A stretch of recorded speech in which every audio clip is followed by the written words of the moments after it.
என்னன்னு தெரியுமா? பார்த்துருக்கீங்களா? இந்த மாதிரி அடி வயிற்று கொழுப்பை நீங்கள் வெட்டி பார்த்தீங்க அப்படின்னா இந்த மாதிரி ஆபத்தான கெட்ட கொழுப்பு இருக்குமா? இந்த ஆபத்தான கெட்ட கொழுப்பு இருக்கும்போது நம்ம சாப்பிடக்கூடிய ஏதாவது மாத்திரை வேலை செய்யுமா? சொல்லுங்களேன். இல்லை நம்ம போடுற ஏதாவது இன்சுலின் வேலை செய்யுமா? இந்த ஆபத்தான கெட்ட கொழுப்பை கொஞ்சம் புரோட்டீன் பவுடர் சாப்பிட்டா இதெல்லாம் கரைஞ்சி போயிருமா? இல்லை கொஞ்சம் யோகா பண்ணினா இது கரைஞ்சி போயிருமா? இல்லை வெந்தயம், கருவேப்பிலை, கரிஞ்சீரகம், மாங்காயில், கொய்யாயில், வெள்ளை பூசணிக்காய் ஜூஸு, கருப்பு பூசணிக்காய் ஜூஸு, சுரைக்காய் ஜூஸு, ஏபிசி ஜூஸு, கொஞ்சம் சுடு தண்ணியெல்லாம் குடிச்சா இதெல்லாம் கரைஞ்சி போயிருமா? இல்லை 1 கிலோமீட்டர் நடைபயிற்சி மட்டும் பண்ணினா இதெல்லாம் கரைஞ்சி போயிருமா? எனக்கு அது யோசித்து பார்த்தீங்களா? இந்த தம்பியை பாருங்க, கரெக்டாக 70 கிலோ வெயிட் குறைச்சிருக்கோம். 140லேருந்து 70 கிலோ. புரோட்டீன் பவுடரும் கொடுக்கல, மாத்திரையும் கொடுக்கல, ஜூஸும் கொடுக்கல, ஒன்றும் கொடுக்கல. மருத்துவத்தில் உள்ள ஸ்டாண்டர்ட் புத்தகம் ஹாரிசன்.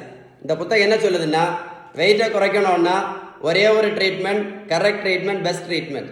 புத்தகமே சொல்லியாச்சு. அப்போ நம்ம வேறு வழி கிடையாது, நமக்கு பேலன்ஸ் டயட் தான், வேறு வழி கிடையாது.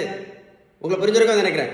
உங்களுக்கு பேலன்ஸ் டயட்டை பற்றி ஏதாவது சந்தேகம் இருந்தால் கண்டிப்பாக இந்த நம்பரில் கால் பண்ணி பேசுங்க. ஓகேவா? கால் பண்ணி பேசுங்க. ஏன் அப்படின்னா, நீங்கள் பேலன்ஸ் டயட்டு கரெக்டாக கடைபிடிச்சா மட்டும்தான் இந்த இன்சுலின் ரெசிஸ்டன்ஸ் ரொம்ப ஆபத்தானது முழுமையாக சரியாகும்.